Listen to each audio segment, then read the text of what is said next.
Bonjour à tous, tendance hésitante sur le CAC 40 ce matin. Les investisseurs semblent tout de même vouloir débuter cette semaine avec optimisme après les 2 dernières semaines de recul sur l'indice parisien. Une semaine qui s'annonce d'ailleurs chargée en actualité économique. Si l'indice IFO du climat des affaires est attendu aujourd'hui en Allemagne pour le mois de janvier, la Fed donnera sa décision de politique monétaire cette semaine, tandis que Apple et Tesla publieront leurs comptes. Les investisseurs qui suivront également de près les nouvelles du côté des campagnes de vaccination en Europe et notamment les délais de livraison de doses pour l'Union européenne, tout en gardant en tête l'évolution du variant anglais plus dangereux et plus contagieux selon Boris Johnson.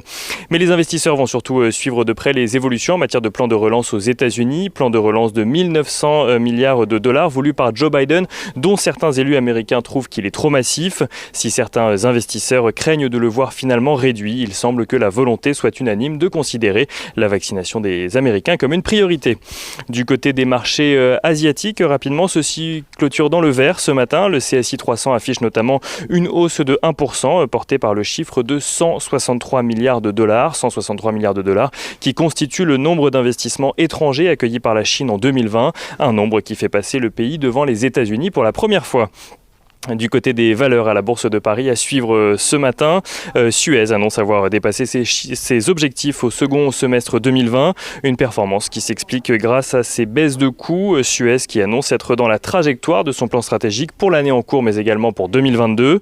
On a également du nouveau en ce qui concerne Solutions 30. Le fonds Muddy Waters estime que les accusations anonymes de fraude étaient probablement fondées. Muddy Waters qui est toujours au capital de Solutions 30, tandis que Airbus a été obligé de placer 500 de ses salariés en quarantaine après la découverte de 21 cas positifs du nouveau variant dans une usine à Hambourg. Et on regarde rapidement ce qui se passe du côté des matières premières. Le pétrole qui ce matin s'apprécie au-dessus des 55,6 dollars le baril de Brent, tandis que l'once d'or est à un niveau légèrement supérieur à 1850 dollars. Et si on regarde maintenant ce qui se passe du côté de l'euro-dollar, celui-ci est juste au-dessus des 1,2150 dollars pour 1 euro.